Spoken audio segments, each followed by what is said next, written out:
అంతరిక్ష ప్రయోగాల్లో Bharat, America, Russia, China కంటే ఆలస్యంగా అడుగుపెట్టిన ఇంతింతై వటుడింతై అన్న చందంగా ఇస్రో తన ప్రతిభను చాటుతూ ముందుకెళ్తోంది.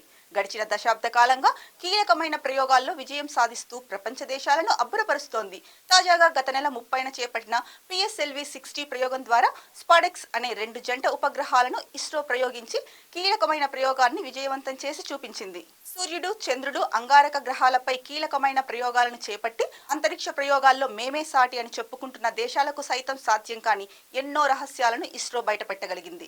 అంతరిక్షంలో డాకింగ్ ఆన్ డాకింగ్ టెక్నాలజీ అనేది ఇప్పటి వరకు అమెరికా, రష్యా, చైనా లాంటి దేశాలకు మాత్రమే సాధ్యమయ్యే టెక్నాలజీ కాగా, భారత్ తాజా ప్రయోగం విజయవంతంతో ఆ దేశాల సరసన చేరింది. అదే ప్రయోగంలో మరో కీలకమైన ప్రయత్నంలో కూడా ఇస్రో సక్సెస్ అయ్యింది.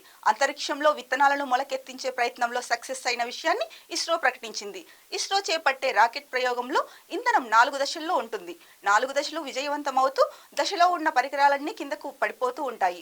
ఆ తర్వాత మాత్రమే ప్రయోగంలో కీలకమైన ఉపగ్రహం అనేది కక్షలోకి వెళ్తుంది. అయితే తాజాగా చేపట్టిన ప్రయోగంలో 4వ దశను కీలకమైన ప్రయోగాలకు వేదికగా మార్చుకుంది. ఆర్బిటల్ ప్లాంట్ స్టడీస్ అంటే క్రాప్స్ అనే సాధనాన్ని పొందుపరిచింది. కేరళలోని తిరువనంతపురంలో ఉన్న విక్రమ్ సారాభాయ్ అంతరిక్ష కేంద్రాల్లో ఈ ప్రక్రియను డెవలప్ చేశారు. ఇందులో 8 అలసంద గింజలను ఉంచారు. మైక్రోగ్రావిటీ వాతావరణంలో మొక్కల ఎదుగుదల ఏ విధంగా ఉంటుంది అన్న దానిపై పరిశోధన కోసం ఇది ఉపయోగపడుతుంది. భవిష్యత్తులో అంతరిక్షయానంలో ఇది కీలకంగా ఉపయోగపడుతుంది.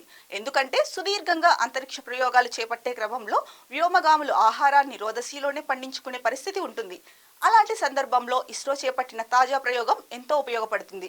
ఇస్రో చేపట్టిన ఈ ప్రక్రియలో అలసంద విత్తనాలు మొలకెత్తడం, 2 ఆకుల దశ వరకు చేరుకోవడంతో ప్రయోగం విజయవంతమైనట్లు ఇస్రో ఎక్స్ ద్వారా ప్రకటించింది.